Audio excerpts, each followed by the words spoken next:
Alright folks, so today I've pulled the E28 outside, as you can see. Just having a general tidy up of the unit. It's good to get everything outside and have a little bit of a clean every now and again. But yeah, seeing as the Corvair is now a bit closer to the ground and easier to see, I thought I'd just show you around, show you so you can get an idea of the car. Here is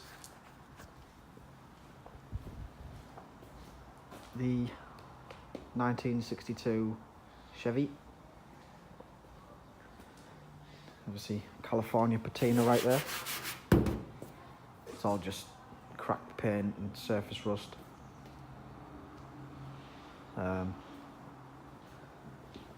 Got the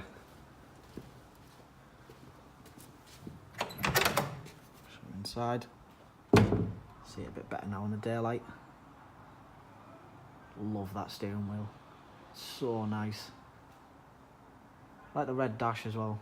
It's a nice touch. The paint of the dash. Nice big heavy doors. It's American steel. So, for those that don't know, the Chevrolet Corvair was the only Chevy. I'm trying to get it.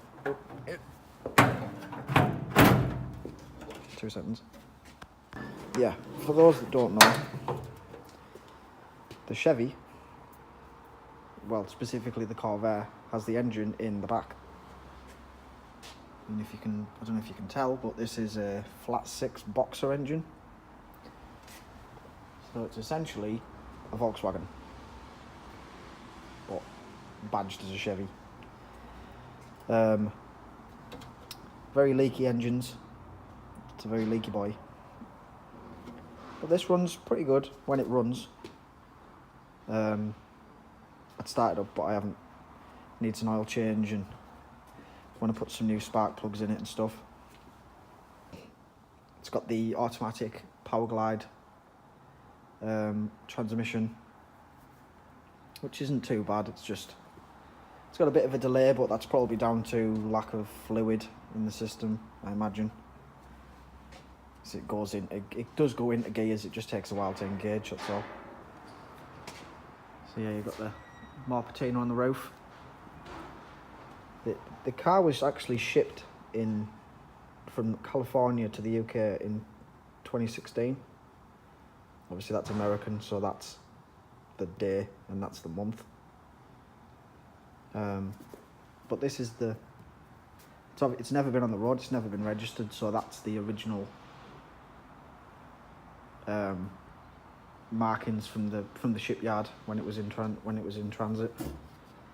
Fuel flap, a little metal heavy duty fuel cap. Back in the bin. There we go.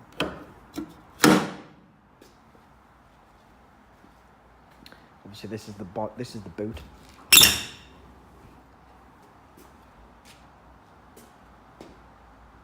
Whoever fit, I don't know. Obviously, I don't know if it's been broke into, but they've replaced the latch with these shit things. That's the battery that came with it. It's the old headlights. Spare wheel. Brake masters over there. Should probably check that. Alright, so this is a new experience for me. Right, with patinaed cars, there's loads of different ways of preserving this. So keeping it from getting any worse or turning into rot. Some people clear coat the cars, which it works, but once the clear coat if the clear coat starts to lift, then you have to strip the full car, which then ruins your patina. So a lot of people give it the old diesel rub or engine oil rub, which is what I've started on. So basically what you do, loads of, this is the oil out of the car, ironically.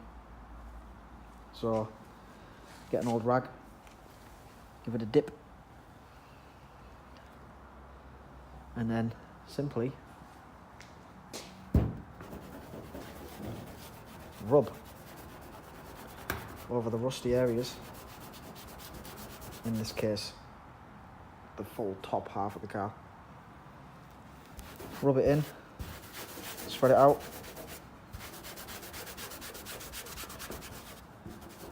till you pretty much run out of it on that rag, which I have. Just try and get it on all the orangey bits, and then get a clean rag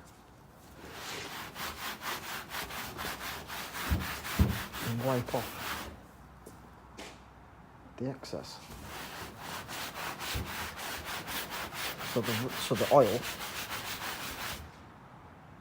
gets into the, sits on the rust or on the bare metal and prevents oxidization with the air. And you end up, it also darkens the colour. So you see how that's quite dark there. And then if you come over here where I haven't oil rubbed, it's quite light. And on the roof. So it darkens it off a bit, which I'm not mad about. Alright, so just done. I'm going to show you like a before and after on the diesel, on the oil rub on the roof. If you can see the half I've done, it's got like a sheen on it. That's the side that isn't done. That's the side that is done. So the oil leaves like a protective, like a layer on top of the rust,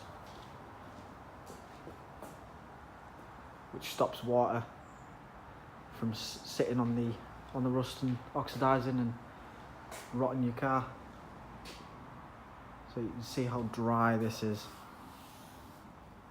and that it's got like a dark. It darkens it off. You can see there's a definite. All right, so it's now a few hours later.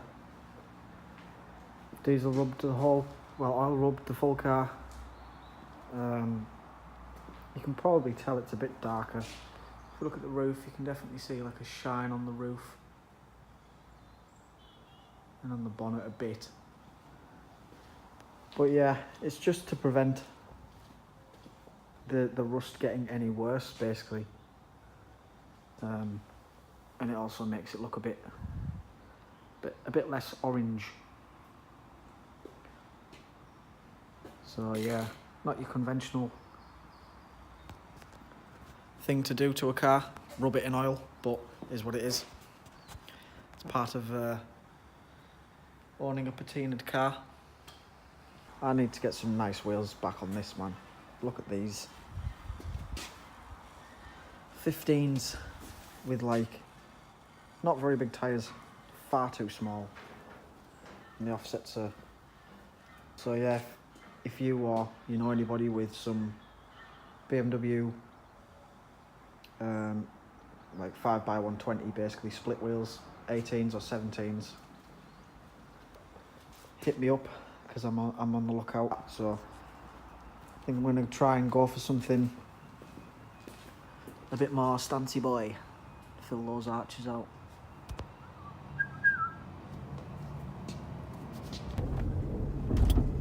Lovely British countryside.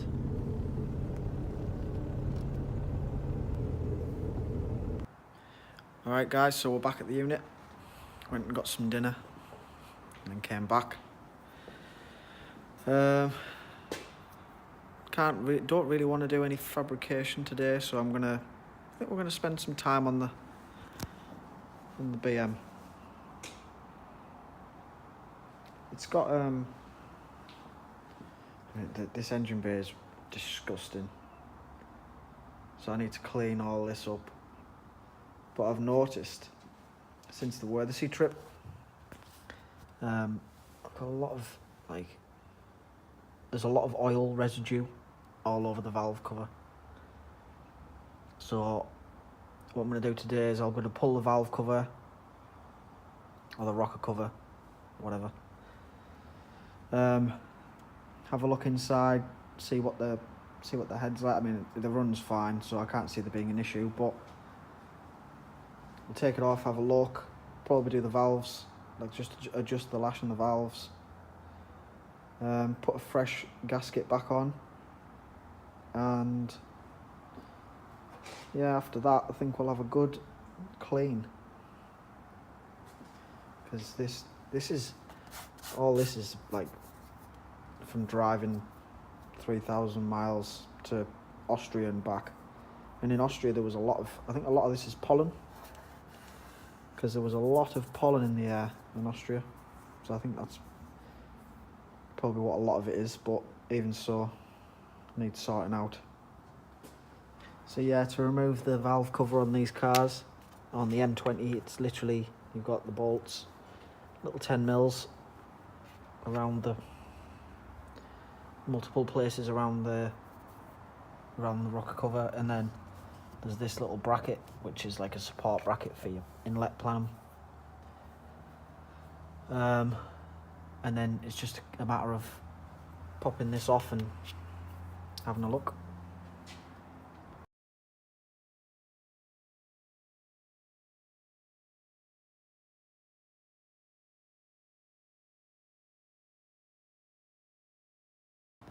Alright, so we've got the rocker cover off. Fought me a bit like, but we got it off.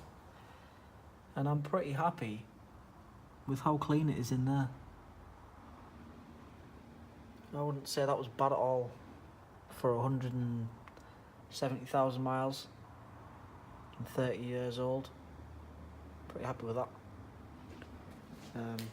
Top of the inside of the rocker cover looked pretty good too, and I'm pretty sure I can reuse this gasket. I think not a lot of the bolts, the nuts that hold the rocker cover down to the gasket were particularly tight, in my opinion. I don't know, I mean, there won't be a high torque spec anyway, but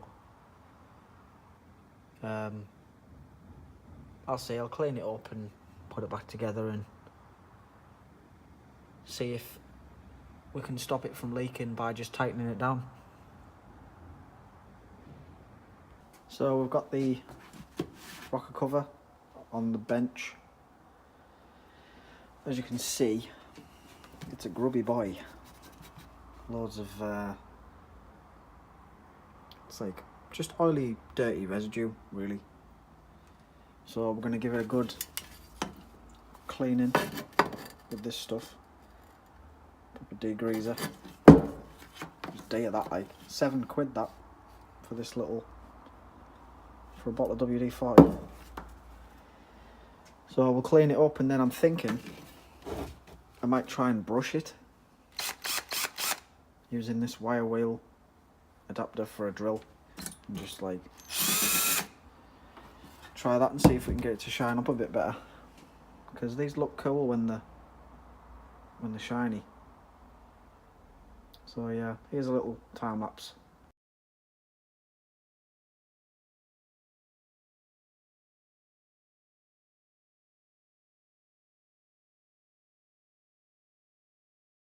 There we go, all cleaned up. Attacked it with the drill and the wire wheel. I could do with a Scotch Brite, or maybe like a pretty wet and dry sandpaper, just to get some of this dark pitting off. But it looks a lot better than it did, and at least it's clean now.